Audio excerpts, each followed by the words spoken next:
धन्यवाद सर। यानंतर आजच्या व्याख्यानाचा विषय जो आहे महात्मा ज्योतिबा फुले यांचे शैक्षणिक विचार व आजची प्रासंगिकता, यासाठी मी माननीय प्राध्यापक डॉक्टर मनोहर सिंह यांना आमंत्रित करतो।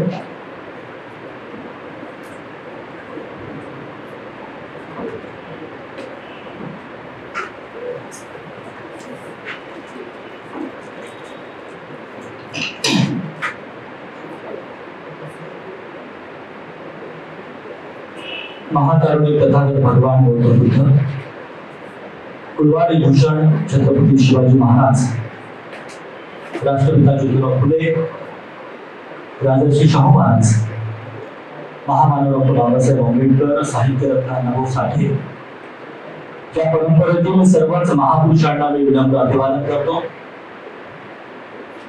आजच्या या छत्रपती शाहू महाराज स्पर्धा परीक्षा मार्गदर्शन यांच्या विद्यमाने आयोजित भारतरत्न डॉक्टर बाबासाहेब आंबेडकर यांच्या 134व्या जयंती निमित्तानं भारतरत्न डॉक्टर बाबासाहेब आंबेडकर सामाजिक समता सप्ताह साजरा होतो आहे। आजच्या या व्याख्यान समारंभाचे अध्यक्ष, बहिष्कृत हितकारिणी सभेचे अध्यक्ष, आणि तुम्हाला मला सांगितलं पाहिजे की बहिष्कृत हितकारिणी सभा बाबासाहेबांनी स्थापन केली, त्याचं 100वे वर्ष आहे, शताब्दी वर्ष आहे। आणि त्यांच्याशी चर्चा करत असताना ही संस्था कधी स्थापन झाली, तर या शतकोत्तरी महोत्सव त्याचा साजरा होतो आहे। असे आमचे मित्र आणि या समारंभाचे अध्यक्ष सिद्धार्थ सिंगारेजी, मंचावर उपस्थित। खरं तर आज मला एक निरीक्षण केलंय की आजचे जे मंचावर उपस्थित आहेत ते जसे फुले हे कर्ते सुधारक आपण मानतो, तसे कृतिशील कार्यकर्ते ज्याला म्हणता येईल, अशी कृतिशील कार्यकर्ते ही सगळीच माणसं मंचावरची, ज्यामध्ये संगमेश्वर आंधळकर सर असतील, जे सातत्यानं सामाजिक उपक्रमांमध्ये सहभागी आहेत। ओबीसी समूह हा फुले शाहू आंबेडकरी विचारावर प्रमाणभूत मानून पुढे गेला पाहिजे। संविधानिक मूल्य आचरणात आली पाहिजे यासाठी म्हणून काम करणारी मंडळी आहे। आणि म्हणून ही सगळी हा योग आहे की कर्त्या सुधारकाची आपण जयंती आज साजरी करतो आहोत। आणि त्या निमित्तानं उपस्थित कार्यक्रमामध्ये कृतिशील कार्यकर्ते उपस्थित आहेत माझ्यासह।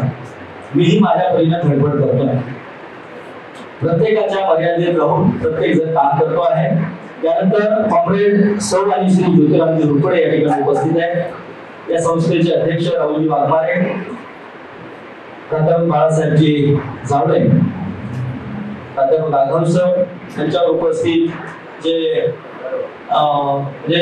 निवृत्तीनंतर चंद्रप्रकाशजी शिंदे अत्यंत तरुणांना लाजवेल या पद्धतीचं काम चळवळीचं उभं करत आहेत, असे चंद्रप्रकाशजी शिंदे, उद्धवराव खरात, वडमारे उपस्थित सर्व आमचे विद्यार्थी त्या ठिकाणी आहेत, संध्या आहे आणि 2-4 विद्यार्थी मला दिसत आहेत। उपस्थित मित्र, तुम्ही मागच्या जरा कंपट आहात का?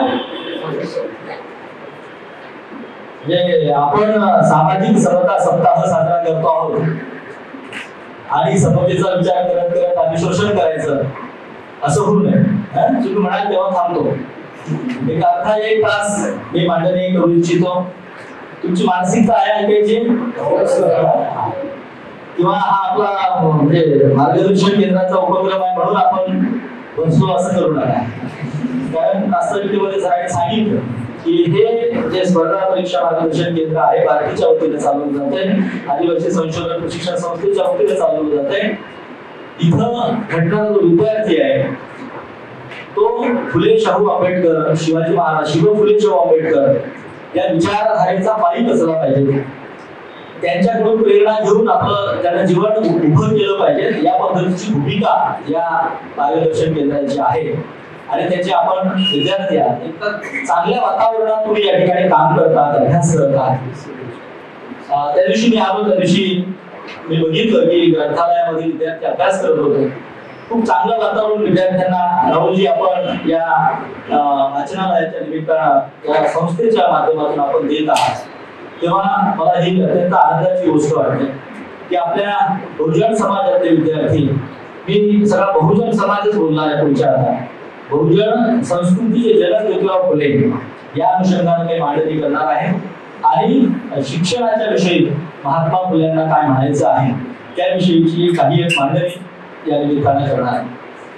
मी म्हणजे कुठल्याही व्याख्यानाला जाण्यापूर्वी व्यवस्थित तयारी असल्याशिवाय जात नाही, परंतु आजची जी तयारी आहे ती अशी एकसंघपणे ती मांडणी तुम्हाला वाटणार नाही, परंतु फुल्यांच्या अनुषंगाने असलेली मांडणी मी आपल्या समोर मांडण्याचा प्रयत्न करतो.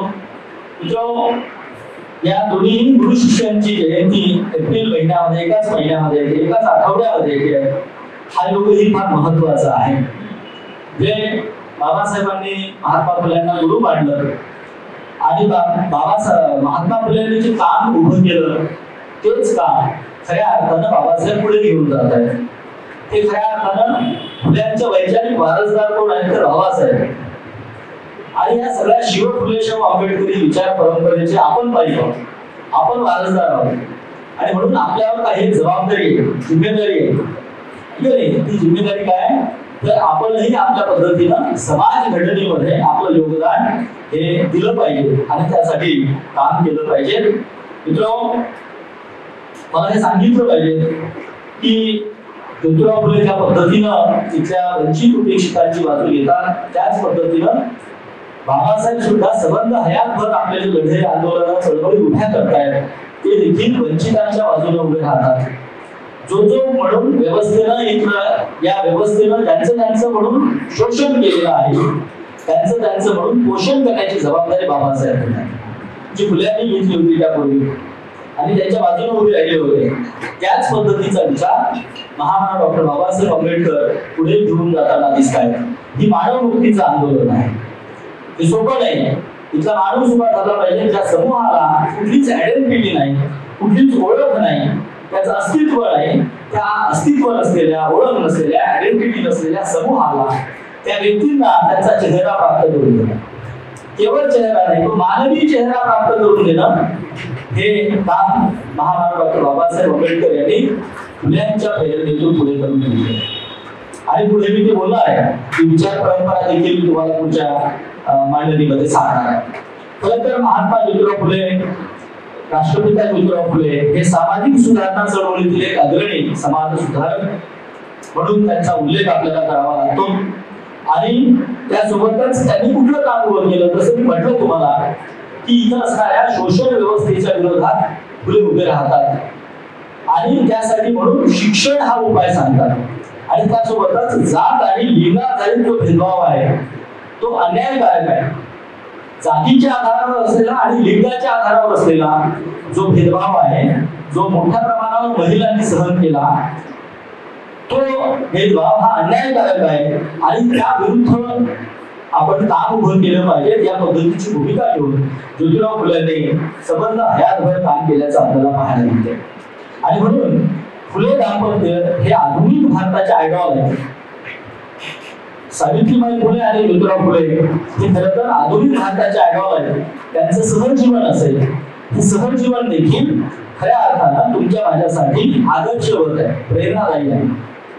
पती पत्नीचं सहजीवन कसं असलं पाहिजे तो आपल्यासाठी वस्तुपाठ आहे ज्योतिराव फुले आणि सावित्रीबाई. तेव्हा या पद्धतीनं फुले दाम्पत्याचं कर्तृत्व जर आपल्या ते आधुनिक भारताचे आयडॉल असतील तर त्यांचा आदर्श आपल्या समोर सातत्यानं असला पाहिजे. त्यांनी कुठली भूमिका घेतली आणि काम केलं त्या भूमिका घेऊन आपण पुढच्या याच्यामध्ये काम केलं पाहिजे. ज्योतिराव फुलेंनी अत्यंत महत्वाची भूमिका घेतली. जो वंचित आहे, उपेक्षित आहे, दुर्लक्षित आहे घटक, आदिवासी आहे, कष्टकरी आहे, कामगार आहे, यांची बाजू कॉम्रेड सातत्याने घेत आलेले आहेत.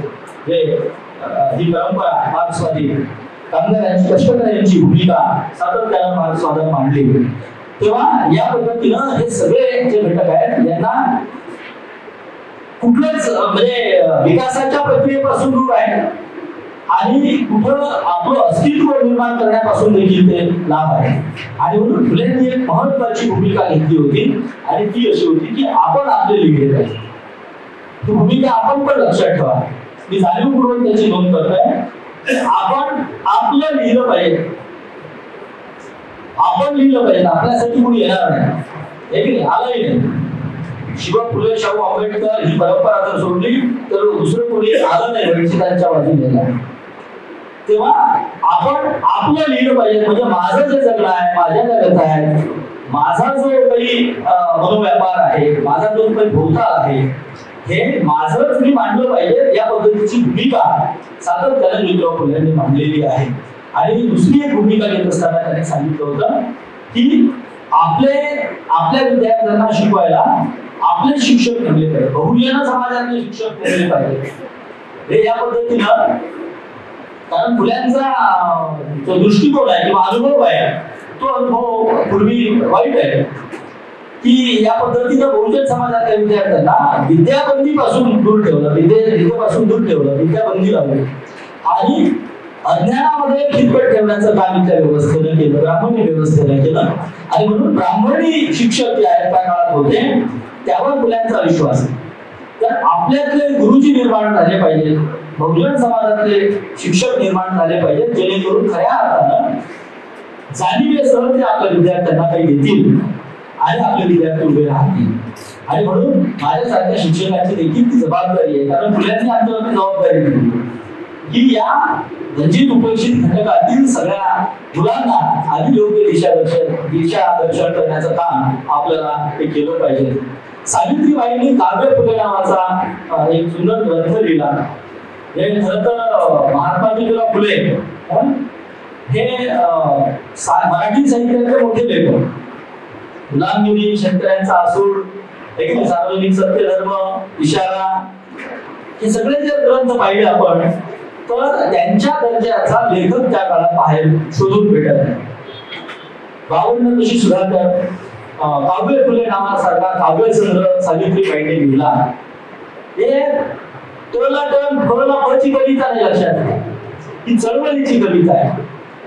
आणि फुल्यांनी देखील अभंगाच्या धर्तीवर तुकोबारायांनी जो अभंग मांडला आणि त्या अभंगाच्या माध्यमातून समाजाचं एक उद्बोधन घडवलं. त्याच्या पलीकडे जाऊन खंडित न होणारा विचार अखंडाच्या माध्यमातून ज्योतिराव फुले देताना आपल्याला दिसतात. मला मांडायचा मुद्दा आहे की ज्योतिराव फुले आणि सावित्रीबाई फुले हे प्रखर बुद्धिवादी, विज्ञानवादी, मानवतावादी लेखक आणि कवी म्हणून आमच्या मराठी वाङ्मयात कुठे दिसत त्याच्यावर. मराठी वाङ्मयाचा इतिहास जो आहे आमचा प्राचीन इतिहास आहे, प्राचीन कालखंडापासून आम्ही अभ्यास आम्ही विद्यार्थ्यांना शिकवतो. आदळकर सर, वाङ्मयाचा इतिहास हा मराठी साहित्याचा वाङ्मयाचा इतिहास, त्यामध्ये फुले आम्हाला लेखक म्हणून, सावित्रीबाई आम्हाला कवयित्री म्हणून कुठं दिसत नाही. आणि म्हणून आम्ही जेव्हा अभ्यासक्रमाच्या अभ्यास मंडळावर आलो त्यावेळी ठरवलं की शिवाजी महाराजांचं केळुसकरांचं चरित्र, बाबासाहेबांची आत्मकथा, वामनदादा कर्डकांचे 5 गीत, मानसा इथे मी तुझे गीत गावे, असे गीत गावे तुझे गीत गावे, एकाने हसावे लाखाने रडावे, असे विश्व आता इथे ना उडावे, ही समतेची मानवतेची कविता आहे. आम्ही मराठी अभ्यास मंडळामध्ये आम्ही अभ्यासक्रमात आलो. महात्मा फुल्यांचं कृतीरत्न नाटक लावलं तेव्हा या अनुषंगानं फुले हे एक थोर साहित्यिक आहे, सावित्रीबाई ह्या थोर कवयित्री आहे. मराठी वाङ्मयामध्ये जरी नोंद असली तरी नवा पुनर्इतिहास जेव्हा आपण लिहा त्याची नोंद कायम तुमच्या डोक्यात ठेवा की फुले हे जसे समाज सुधारक आहेत तसेच एक मोठे प्रतिभावंत साहित्यिक आहेत, लेखक आहेत. सावित्रीबाई ह्या कवयित्री आहेत. सावित्रीबाईंनी लिहिलं बघा, मी जसं म्हटलं तर फळला जसे यमक बोलवणारी कविता असते तसं सावित्रीबाई म्हणतात, शूद्रांना सांगण्याजोगा शिक्षण मार्ग हा, शिक्षणानं मनुष्यत्व येते, पशुत्व हरते पहा. हे विचार प्रधानता हा प्रमुख धर्म असलेली कविता त्याला म्हणता येईल, ती सावित्रीबाईंनी लिहिली. आणि केवळ हे फुल्यांची शूद्र अतिशूद्राची संकल्पना माहिती आहे तुम्हाला? तुम्ही स्पर्धा परीक्षा आणि पोलीस भरती वगैरे सगळं करता आहात तेव्हा फुल्यांनी एक कन्सेप्ट केली भारतीय समाज व्यवस्थेमधली, ती ब्राह्मण वगळता सगळे शूद्र आहेत आणि पुन्हा गावकुसा बाहेरचे जे आहेत ती अतिशूद्र, शूद्र आणि अतिशूद्र अशी जी मांडणी आहे ती मांडणी ज्योतिराव फुलेंनी केली. आणि म्हणून सावित्रीबाई लिहितात की शूद्रांना सांगण्याजोगा शिक्षण मार्ग आहे. एकच मार्ग आहे शूद्रांना सांगण्यासारखा आणि तो कोणता आहे? शिक्षण.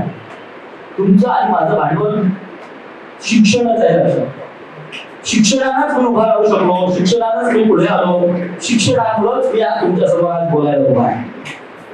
उद्या तुमच्यातले काही इथे बोलायला येते, म्हणजे हा विचार तुमच्यात प्रज्वलित होऊन या पद्धतीनं तुमच्यातले काही अधिकारी होतील, वेगवेगळ्या ऑफिसेस मध्ये ताटात बसतील.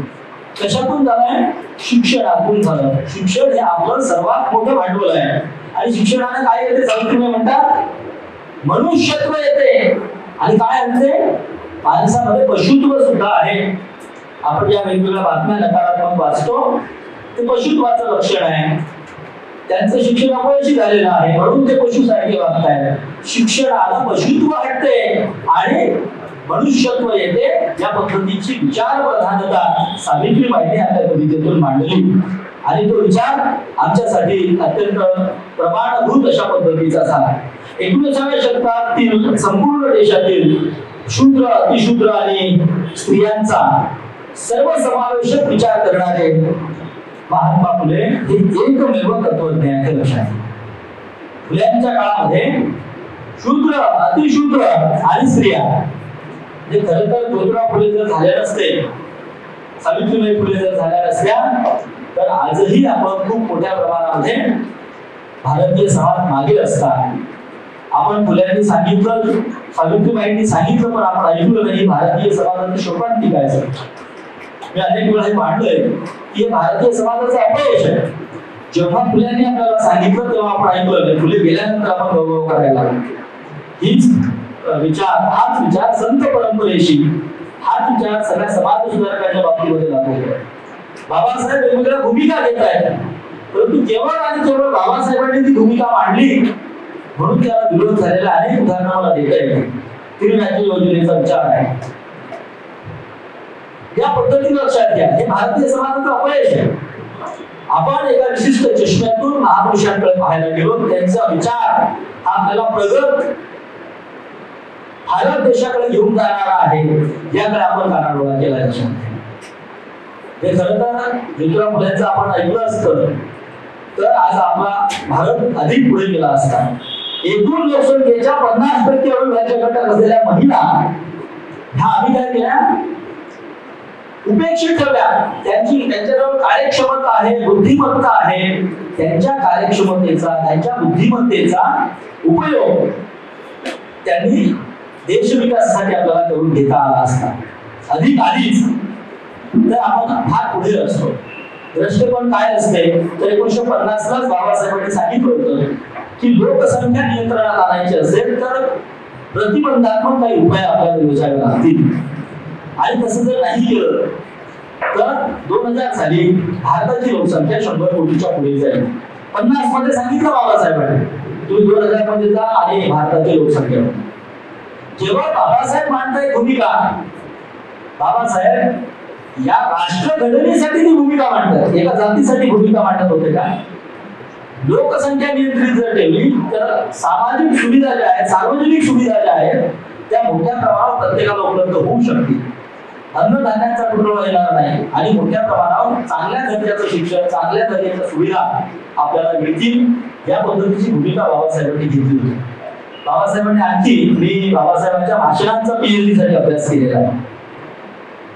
बाबासाहेबांनी एका भाषणात तरुणांच्या सभेला आवाहन करत असताना, आता स्पॉन्टेनियसली आला मुद्दा म्हणून सांगतो, तरुणांच्या सभेला आवाहन करत असताना बाबासाहेब म्हणतात की तुम्ही स्वतःच्या पायावर उभे राहिल्याशिवाय विवाह करू नका. विवाह ही जोखीम आहे. ती जोखीम तुम्ही कधी पत्करा जेव्हा स्वतःच्या पायावर तुम्ही उभं राहा. आणि त्याच्या पलीकडे जाऊन बाबासाहेब असं म्हणतात की एका अपत्याच्या पुढे अनेक अपत्यांना जन्माला घालू नका. बाबासाहेबांनी एका अपत्याचा कायदा, 2 अपत्यांचा कायदा सांगितला. आता आपल्याकडे 2 कायदा आला, 3रा अपत्याचा कायदा. सरपंचाला उभं राहता येते तेव्हा कळते आपल्याला, किंवा आम्हालाही जेव्हा वेतन निश्चिती होते तेव्हा आम्हाला अंडरटेकिंग द्यावं लागते, 3रं अपत्य नाही म्हणून. हा कायदा आला. बाबासाहेब तेव्हा सांगत होते. तरुणांच्या सभेला अत्यंत गंभीरपणानं हे उद्बोधन बाबासाहेब कुठल्याही सभेला बोलत असताना त्यांचं वैशिष्ट्य आहे की ते गॅदरिंगला जरी आलं मेडिकल कॉलेजच्या तरी देखील तिथं त्रिराज्य योजना बाबासाहेब सांगत होते. कल्याणकारी राज्याची संकल्पना बाबासाहेबांचा आहे. महाराष्ट्राची 3 स्वतंत्र छोटी राज्य झाली पाहिजे, ज्या राज्यातून या पद्धतीला छोटी राज्य हे कल्याणकारी राज्याचं एक स्वरूप बाबासाहेबांनी मांडलं. त्या काळात ते मानिकचंद पहाडिया, गोविंद श्राफ या माणसांसोबत मिलिंद महाविद्यालयाच्या अशाच एका हॉलमध्ये बाबासाहेबांनी त्रिराज्य संकल्पना मांडली. परंतु बाबासाहेबांनी जी योजना मांडली, बाबासाहेब लोकसंख्येचा विचार मांडतायत, रोहन नावाचे आमदार होते, त्यांच्यापैकी तो विधानसभेत ठराव त्यांनी मांडला होता, परंतु बाबासाहेबांनी मांडला म्हणून विरोध झाला. आणि त्यामुळं या पद्धतीने आपल्याला ह्या भूमिका समजून घेत पुढे जावं लागणार आहे. या संबंध शूद्र, अतिशूद्र आणि स्त्रियांचा सर्वसमावेशक विचार करणारे ज्योतिराव फुले हे त्या काळातले एकमेव तत्वज्ञ आहेत. शोषितांच्या राष्ट्रमुक्तीचा विचार करणारे समाज सुधारक देखील एकमेव आहे. आणि परखडपणे धर्मचिकित्सा करणारे धर्मचिकित्सक ज्योतिराव फुले आपल्याला समजून घ्यायला आहे. शिक्षणातून खऱ्या अर्थानं आमचं प्राध्यापक सुद्धा नवी गाडी घेतली. परवाच एक गाडी मी चालवत होतो, संभाजीनगरला जातो. वरिष्ठ महाविद्यालयाचा प्राध्यापक आहे. मला खेदानं विनंती करावं असं वाटतं की तिथंच एक काहीतरी काळी बाहुली, मिरच्या आणि लिंबू. तुमचे काही श्रद्धास्थान असतील तर ठीक आहे, त्यावर आमचा आक्षेप नाही. जसं आणलं तर सर ही उच्च शिक्षणातली हे आहे, 16 सोमवार काहीतरी ते जे आहे त्याचे जीव घालणं. हे आपण कुठे चाललो? हायर एज्युकेशन मधली माणसं जी नेतृत्व करतायत उच्च शिक्षणातलं, हे अशा पद्धतीने जर वागायला लागली तर समाज आपण कुठे घेऊन जात आहे. तेव्हा धर्मचिकित्सा आपल्याला करता आली पाहिजे. महात्मा फुल्यांनी गुलामगिरी नावाचा ग्रंथ लिहिला आणि इथल्या धर्मव्यवस्थेची चिरफाड केली हे आपण समजून घेतलं पाहिजे. शेतकरी, शेतमजूर, दलित, आदिवासी, भटके, बलुतेदार, अलुतेदार यांच्यासह अन्य धर्मीय यांच्या संबंधी व्यापक विचार करणारे आधुनिक भारताचे शिल्पकार म्हणून ज्योतिराव फुल्यांचा व्यापक परिप्रेक्ष्यातून अभ्यास करण्याची गरज आहे असं मला वाटते. शोषितांना खऱ्या अर्थानं ज्योतिराव फुल्यांनी आत्मभान दिलं. शेतकऱ्यांचं कुठं शोषण होते आहे ज्योतिराव फुल्यांनी नोंदी केल्या. आणि हे जमीनदार, हे शोषक जे वर्ग आहे, तिथला भांडवलशाही व्यवस्था ती उघडून काढण्यासाठी ज्योतिराव फुले हातात लेखणी घेतात. ज्योतिराव फुल्यांनी वेगवेगळ्या पातळ्यांवर वेगवेगळे काम उभं केलं. जसं कर्ते सुधारक का होत आहे तर कृतिशीलपणे स्वतः शिक्षक झाले, पत्नीला स्वतः शिक्षक केलं, निरक्षर असणारे सावित्रीबाई शिकल्या आणि शिकवायला लागल्या. हे जे कर्तेपण आहे, हे कर्तेपण ज्योतिरावांच्या कर्तृत्वाचं निराळेपण आहे. हे निराळेपण देखील आपण समजून घेण्याची गरज आहे. आणि त्या शोषितांना आत्मभान कसं येईल, ते त्यांना जागा कसं करता येईल आपल्याला, याविषयीची मांडणी ज्योतिराव फुल्यांनी केल्याचं आपल्याला पाहायला मिळतंय. आधुनिक मूल्यांची आग्रही भूमिका सातत्याने घेत आलेले आहेत. लोकशाही मूल्य व्यवस्था या ठिकाणी चिरंतन राहिली पाहिजे यासाठी म्हणून ज्योतिराव फुले काम करतायत. आणि त्यांनी समताधिष्ठित समाजाचं स्वप्न पाहिलं. आज शेतकऱ्यांसाठी म्हणून एक नोंद करतो शेतकऱ्याच्या बाबतीत. आज आपण मोठ्या प्रमाणावर आजही राजू शेट्टी सारखी माणसं मांडतायत की आमच्या शेतकऱ्याच्या शेतीमालाला हमी भाव मिळाला पाहिजे. एखादा उत्पादक टाचणी तयार करतोय तर तो त्याच्या टाचणीचा भाव स्वतः ठरवतो की या बॉक्सची किंमत 10 रुपये असणार आहे, त्याचा कॉस्ट 5 रुपये आहे, परंतु 5 रुपये मला नफा मिळाला पाहिजे. तो त्यावर लिहितो मॅक्झिमम रिटेल प्राइस MRP. परंतु आमचा शेतकरी जे पिकवतोय त्याला हमी भाव नाही. शेतकऱ्याचं मोठ्या प्रमाणावर नुकसान होते आहे, शोषण होते आहे. आणि म्हणून ज्योतिराव फुल्यांनी हे कुणाला कळतही नव्हतं, त्यावेळी ज्योतिराव फुले शेतकऱ्यांच्या शेताला हमी भाव मिळाला पाहिजे या पद्धतीची आग्रही भूमिका घेत आल्याचं आपल्याला पाहायला मिळते आहे. आणि ते पहिले महापुरुष आहेत ज्यांनी या पद्धतीनं शेतकऱ्यांच्या बाजूने ते उभे राहिलेले आहेत. अनर्थाचं कारण ज्योतिराव फुल्यांनी सांगितलं, अविद्या हे अनर्थाचं कारण आहे.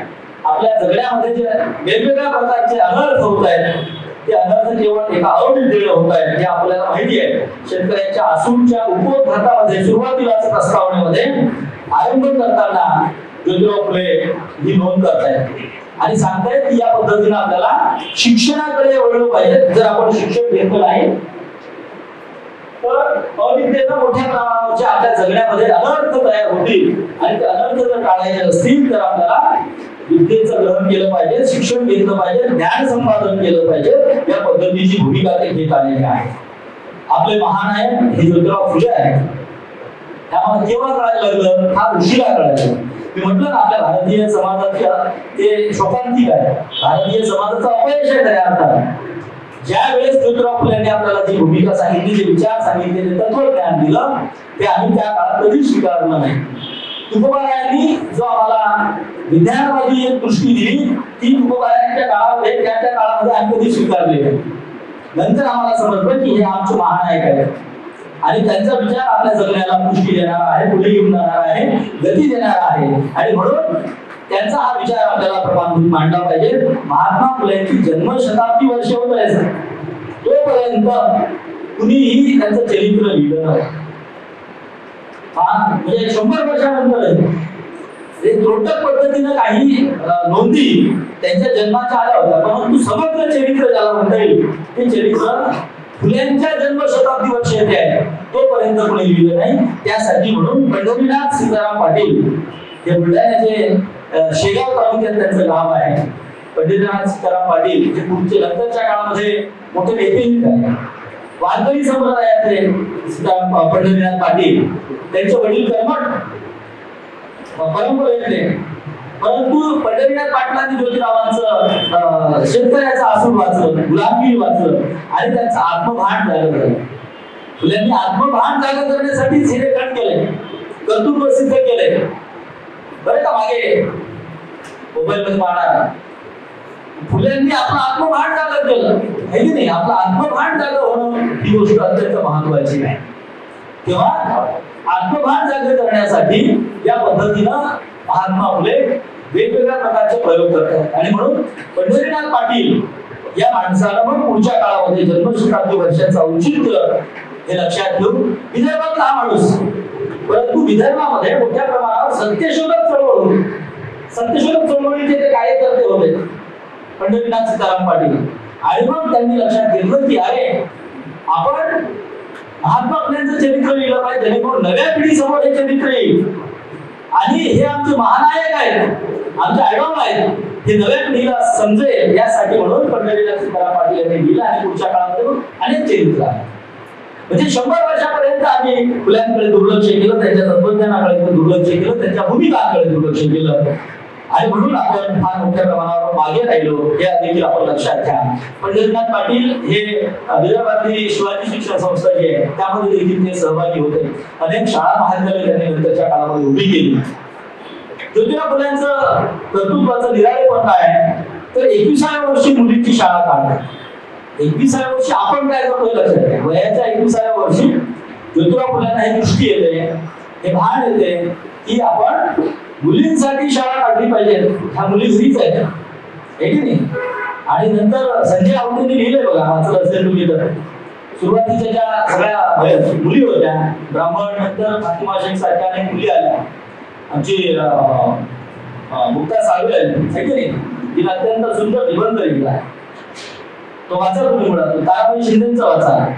छोटाच निबंध आहे, स्त्री पुरुष तुलना, तीही विदर्भातली बुलढाण्याची महिला.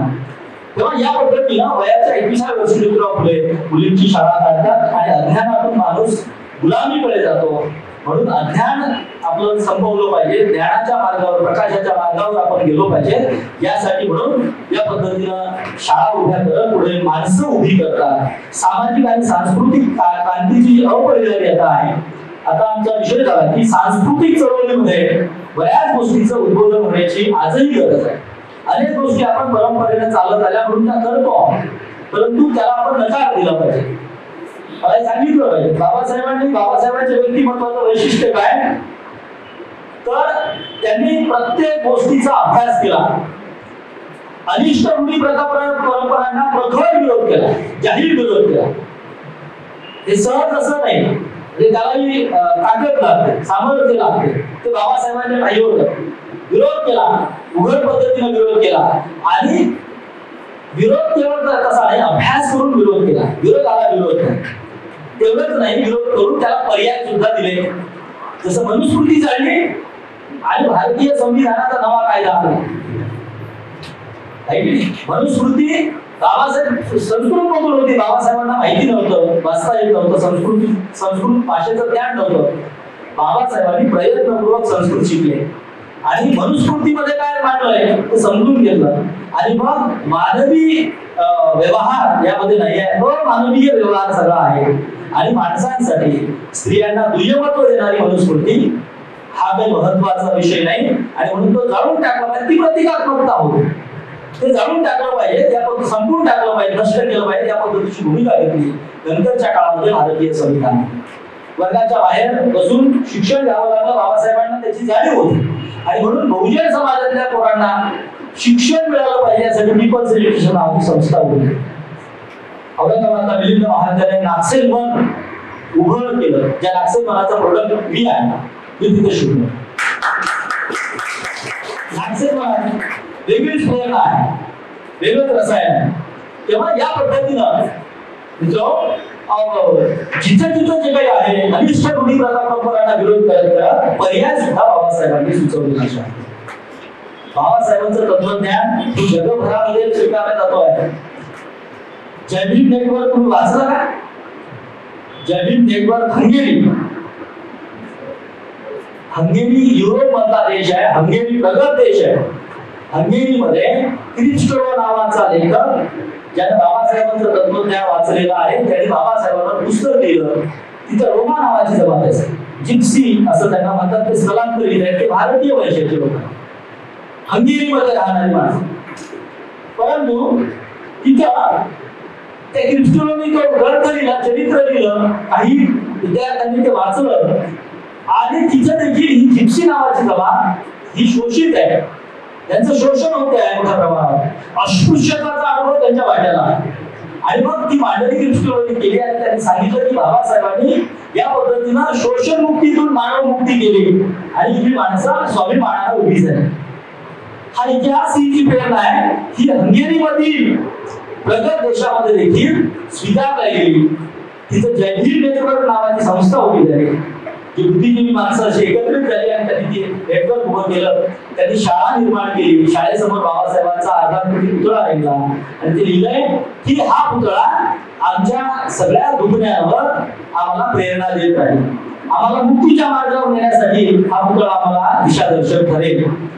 एवढेच नाही, हंगेरीमध्ये जयभीम नेटवर्कने जे नाव उभं केलं, पुढच्या काळामध्ये बाबासाहेबांनी जो बुद्धिझम मांडला, त्या बुद्धिझमच्या मार्गावर देखील हंगेरीची माणसं येऊ पाहत आहे. या पद्धतीची मोठा बदल बाबासाहेबांचं तत्वज्ञान या पद्धतीनं साता समुद्राच्या पलीकडे जाऊ पाहते आहे. साता समुद्राच्या पलीकडची माणसं स्वीकारू पाहत आहे आणि बाबासाहेबांचं तत्वज्ञानाला आपल्या जगण्याचा भाग करत आहे आणि स्वतःला एक स्वाभिमानी माणूस म्हणून उभा करत पाहत आहे.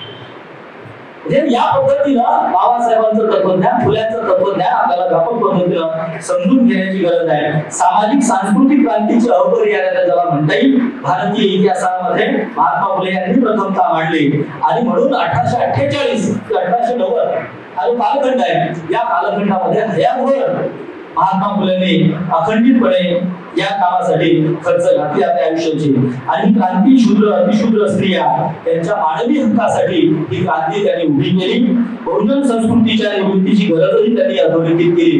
मी जसं म्हणालो की बहुजन संस्कृतीच्या जगात देखील बाबासाहेब महात्मा ज्योतिराव फुले, पुढच्या काळामध्ये बाबासाहेब आहे.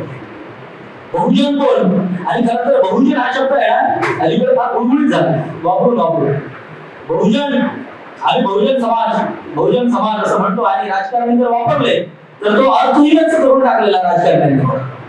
बहुजन या शब्दाचा जर पहिला कुठं उल्लेख आपल्याला दिसत असेल तर तो बौद्ध दर्शनामध्ये चरक भित्तीले चरितम बहुजन हिताय बहुजन सुखाय.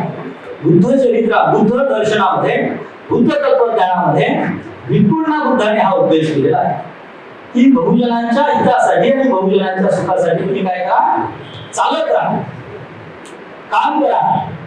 बहुजन हा शब्द तिथून आलेला आहे आणि नंतरच्या काळामध्ये महात्मा फुलेंनी हा बहुजन शब्द व्यापक केला. बहुजन कोण तर इथला शोषित, सत्तेपासून दूर असलेला, शस्त्रहीन असलेला, ज्याला विद्येची बंदी आहे, मुठभर असलेला, अभिजन वगळून सगळा जो कोणी आहे तो बहुजन आहे. शूद्र, अतिशूद्र आणि महिला ह्या बहुजन आहे आणि म्हणून यांचं आपल्याला प्रबोधन केलं पाहिजे. ह्या सर्व हारा वर्ग आहे, या सर्व हारा वर्गाचं नेतृत्व ज्योतिराव फुले पुढे घेऊन जात आहेत आणि बहुजनांच्या समस्येचं मूळ हे भेदनीतीमध्ये आहे, भेदभावाच्या इथल्या व्यवस्थेमध्ये आहे. आणि ही भेदभावाची व्यवस्था कुठून निर्माण होते आहे, तर जातीतून निर्माण होते आहे. त्या जाती आपण संपवल्या पाहिजे, त्या पद्धतीचा विचार केला.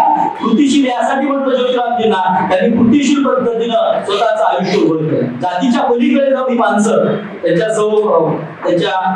सौभाग्यवती आणि ते दोघेही जण अशी अनेक माणसं समाजामध्ये आपल्याला पाहिजे. जातीच्या पलीकडे जाऊन आपल्याला विचार करता आला पाहिजे, कृतीशील पद्धतीनं काम करता आलं पाहिजे. हे देखील अत्यंत महत्वाचं आहे. एक मुद्दा आपल्या समोर ठेवतो, एक 5 मिनिटात संपवतो. बाबासाहेबांचे गुरु महात्मा फुले, प्रचंड विद्वान असलेले बाबासाहेब हे महात्मा फुलेंना गुरु मानतात. 1890 ला महात्मा फुले जातात आणि 1891 ला बाबासाहेबांचा जन्म होतो. हे क्लिअर.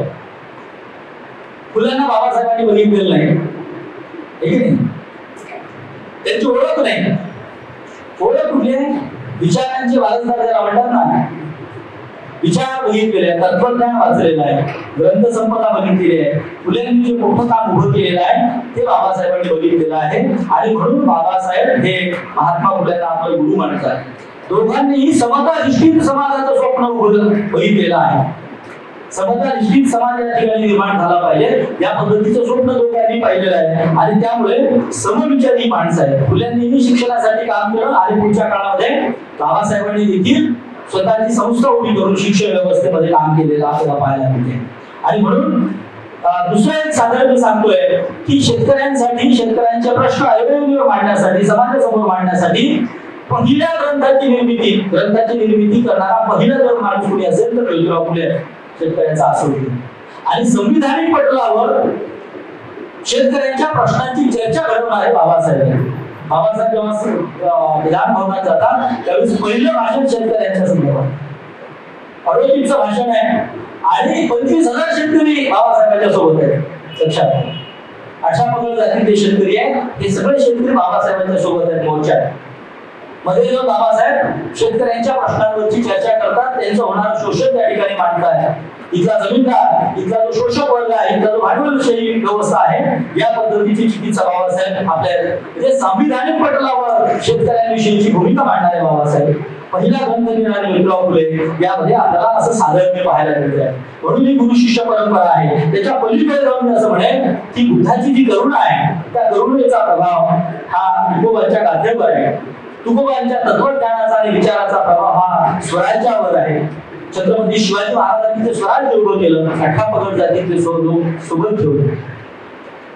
हे या स्वराज्यावर या पद्धतीने तुकोबांच्या विचारांचा प्रभाव आहे. शिवाजी महाराजांचं कर्तृत्व हे नव्या पिढीपर्यंत गेलं पाहिजे, त्यासाठी महात्मा फुले काय करतायत? रायगडावरती समाधी शोधून काढतायत, त्याची डागडुजी करतायत. तिथे माणसं पण या राजाची समाधी शोधून काय करणार म्हणून तिथले लोक विरोध करतायत. शिवाजी महात्मा फुले पहिली जयंती साजरी करतायत. आणि एवढंच नाही तर तुमच्या माहितीसाठी सांगतो, महात्मा फुले 1000 ओव्यांचा छत्रपती शिवाजी महाराजांच्या कर्तृत्वावर पोवाडा लिहितात. पोवाडा गातो भोसल्यांचा छत्रपती शिवाजी महाराजांचा अशी सुरुवात आहे. 1000 ओव्यांचा पोवाडा. हे जे कर्तृत्व आहे आपल्या राजाचं, रयतेच्या राजाचं कर्तृत्व, हे नव्या पिढीपर्यंत जाणं महत्वाचं आहे. हा आमचा राजा आहे, ही भूमिका महात्मा फुले घेत आहेत, आहे का नाही? आणि म्हणून महात्मा फुलेंना न पाहता त्यांच्या तत्वज्ञान, त्यांनी उभं केलेलं जे काम आहे ते पाहून बाबासाहेब त्यांना आपलं गुरु म्हणतात. जग बदल घालून निघाव, सांगून गेले मज भीमराव, ही भूमिका घेत अण्णाभाऊ बाबासाहेबांना आपले मार्गदर्शक मानतायत. ही सगळी जी परंपरा बुद्धापासून तुकोबा आहे, शिवाजी महाराज, फुले, आंबेडकर, अण्णाभाऊ, ही जी परंपरा आहे ही आपल्याला व्यापक पद्धतीने समजून घेण्याची गरज आहे. तुम्ही अभ्यासू विद्यार्थी आहात, ते व्यापक पद्धतीने समजून घ्या. मित्रो, अधिकचा वेळ झालेला आहे. मी आणखी मांडता येऊ शकेल, परंतु थोडक्यात मी या ठिकाणी थांबतो.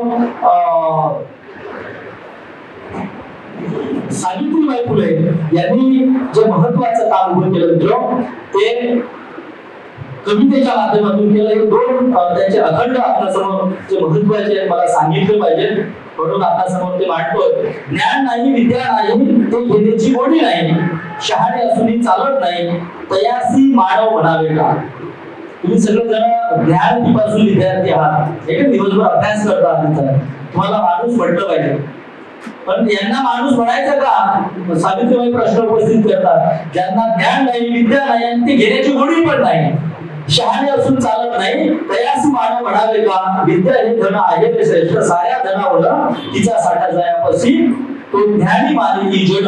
या पद्धतीचा अत्यंत महत्वाचा विचार सावित्रीबाई आपल्या अखंडातून मांडतात. बाल हत्या प्रतिबंधक गृहाची स्थापना ज्योतिराव करतात. धैर्यवान ज्योतिराव आपल्याला पाहायला मिळतात, स्वतःच्या दारावर पाठी लावतात की या पद्धतीला चुकीच्या पद्धतीने एखादी माता भगिनीला काही अपघात झाला असेल आणि ती गरोदर झाली असेल तर तिला आमच्या घरात यावं, आपण त्याला जन्मात घालावं, त्याचं संगोपन आम्ही करू, त्याचं बाळापण आम्ही करू, ती गोष्ट गोपनीय राहील. या पद्धतीचं धारिष्ठ दाखवणारे ज्योतिराव एकटेच आहे.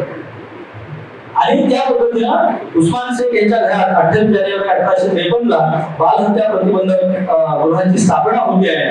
आणि काशीबाईचा मुलगा यशवंतराव दत्तक घेतात. इथं पण साधर्म्य आहे.